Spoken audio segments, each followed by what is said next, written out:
Hello students, कैसे हैं आप सब। आई होप आप सब बहुत अच्छे से होंगे और अपनी पढ़ाई अच्छे से कर रहे होंगे। जैसा कि आपके हाफ ईयरली एग्जाम्स आ रहे होंगे, चल रहे हैं या आने वाले होंगे। तो welcome to my channel Pooja special व्याकरण क्लासेस। तो आप लोग को एग्जाम्स में परिभाषाएं लिखने में बहुत परेशानी होती है हिंदी में।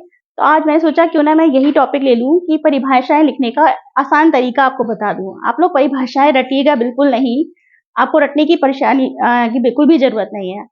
परिभाषा को हम लोग समझ लेंगे। इसका मैं बहुत ही आसान तरीका बता रही हूँ आपको लिखने का। तो देखिए, इनको रटिएगा नहीं, पहले तो इनको एग्जाम्पल मन में थोड़ा सा एग्जाम्पल दिमाग में रखिएगा। मैंने लास्ट वीडियोस में भी अपनी ये बताया है कि पहले कुछ एग्जाम्पल्स अपने दिमाग में रखिएगा और उसके अकॉर्डिंग आप परिभाषा बना दीजिएगा।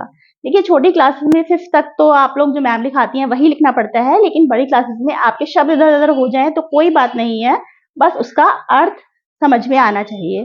तो ठीक है, हम लोग परिभाषाएं बनाने का आसान तरीका देखते हैं। चलिए देखते हैं। पहले तो हम लोग सबसे पहले संज्ञा, सर्वनाम, विशेषण, क्रिया की परिभाषा लिखेंगे जो बहुत इजी है। संज्ञा आपको पता है नेमिंग वर्ड्स होते हैं। संज्ञा को इंग्लिश में नाउन बोलते हैं। और नेमिंग वर्ड्स जैसे सोहन नाम हो गया कोई, या कोई भी जाति, घोड़ा कोई भी हो गया, कुर्सी, आगरा, किसी भी वस्तु को, जो भी हमारे आसपास कोई भी वस्तु है, किसी भी जगह, स्थान के भाव को हम संज्ञा कहते हैं, नाम। ये हमें ध्यान रखना है।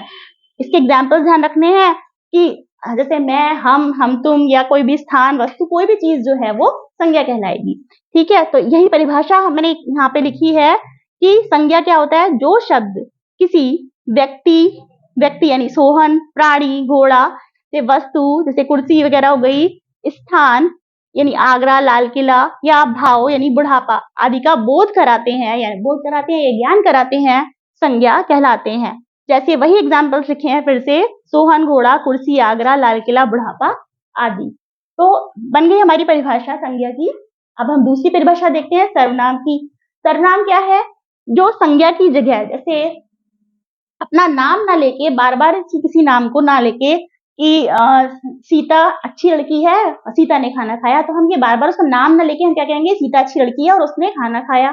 तो हमने सीता की जगह उसने का प्रयोग कर लिया। तो जो शब्द संज्ञा के स्थान पर प्रयोग करते हैं उन्हें सर्वनाम कहते हैं।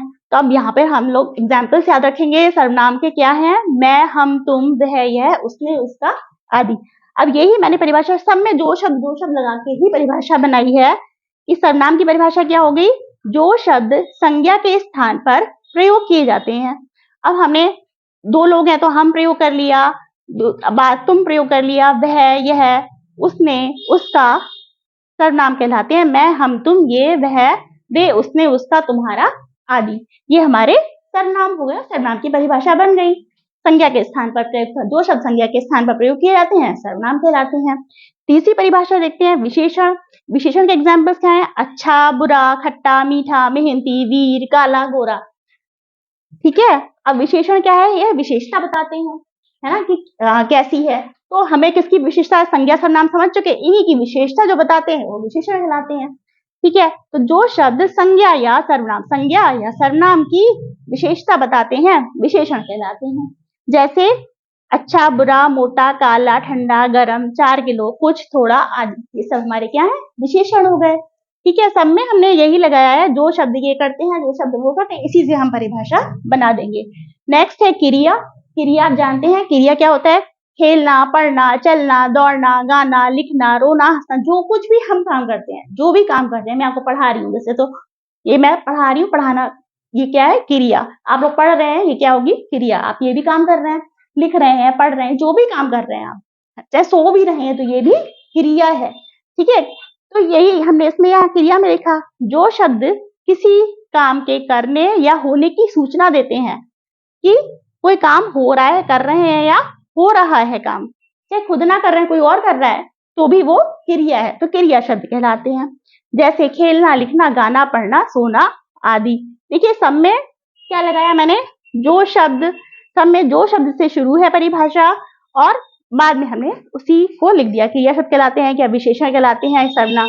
बस थोड़ा सा हम उसको बताएंगे और फिर परिभाषा अपने शब्दों में उसको हम बना देंगे। तो कठिन नहीं होगी परिभाषा, अभी इस एग्जाम्पल द्वारा समझेंगे और भी परिभाषाएं बताऊंगी मैं, आसान तरीका। तो चलिए फिर से देखते हैं। तो चलिए इसे फिर एक एग्जाम्पल द्वारा समझते हैं। जैसे कि मोहन एक सेंटेंस है, मोहन अच्छा गाना गाता है, वह पढ़ाई भी अच्छी तरह करता है। ठीक है, अब इसमें देखिए मोहन क्या हो गया, नाम है तो संज्ञा हो गई, है ना। अब इसमें वह अच्छा गाना, अच्छा क्या है, उसकी विशेषता, गाने की विशेषता है ना, अच्छा गाना गाता है तो विशेषण हो गया।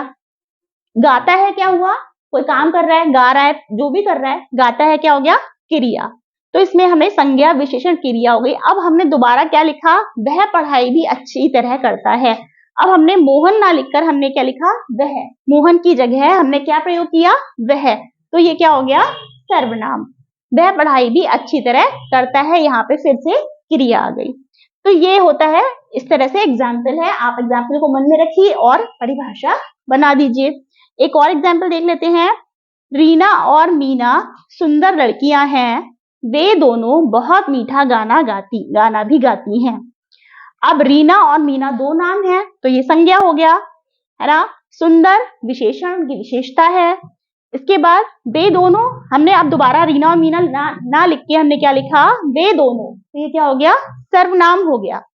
बहुत मीठा, मीठा विशेषता है, ये गाने की विशेषता बहुत मीठा सुंदर का विशेषण हो गया। गाना भी गाती हैं क्रिया।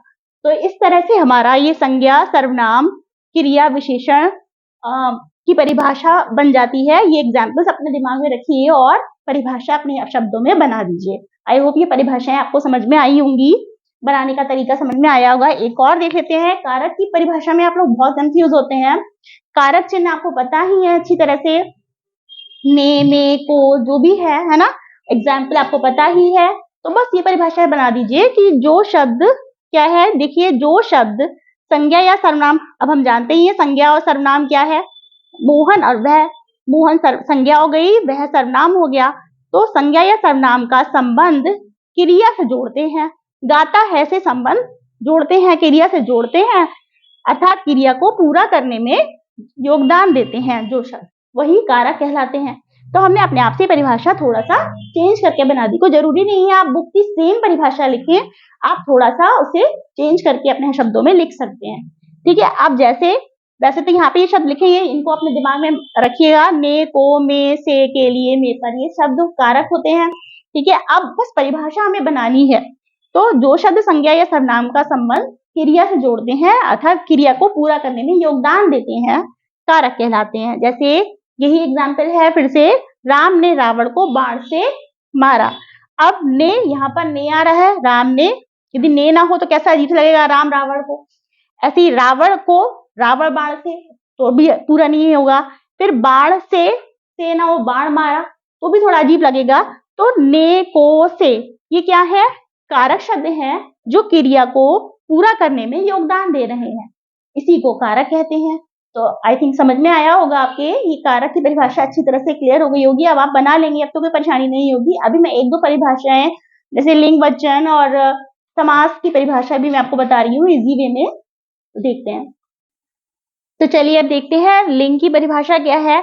लिंग आप जानते हैं दो होते हैं, स्त्रीलिंग एंड पुल्लिंग। तो जो शब्द स्त्री या पुरुष जाति का बोध कराते हैं लिंग कहलाते हैं। सिंपल सी है कि जो शब्द स्त्री या पुरुष जाति का बोध कराते हैं लिंग कहलाते हैं। जैसे माता पिता, ये आप अपना ध्यान रखिएगा कि माता पिता, तो माता स्त्रीलिंग हो गई और पिता पुल्लिंग हो गया। ठीक है, इसी तरह से वचन की परिभाषा, शब्द के जिस रूप से उसके एक या अनेक होने का पता चलता है, यानी एक वचन या तो एक चीज होगी या फिर वो बहुत सारी चीज होगी।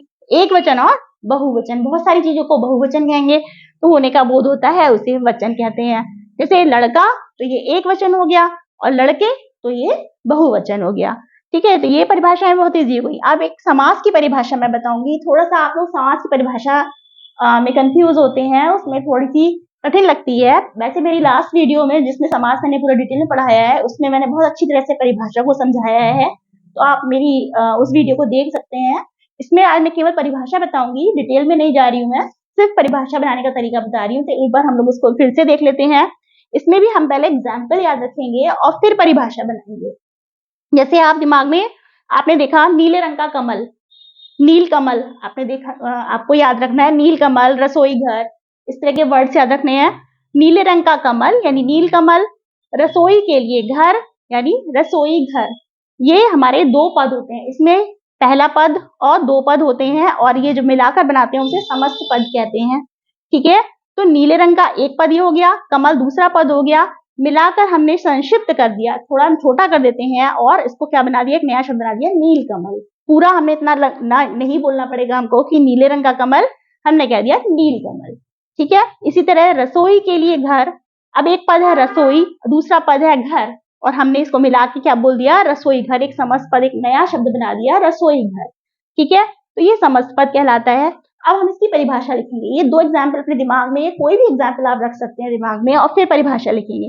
तो हमने क्या लिखा, दो या दो से अधिक पदों को मिलाकर, हमने दो पद लिए इसमें, एक पद नीले रंग का, दूसरा कमल, यानी दो या दो से अधिक पदों को मिलाकर, मिला दिया हमने, फिर संक्षिप्त कर दिया, छोटा कर दिया। समास का मतलब ही संक्षिप्तीकरण होता है।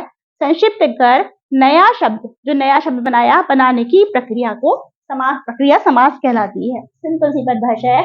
यदि आप इसके एग्जाम्पल को ध्यान में रखेंगे तो कभी भी कंफ्यूज नहीं होंगे और परिभाषा आसानी से आप लिख लेंगे। देखिए रसोई घर, ये बहुत इजी एग्जाम्पल है।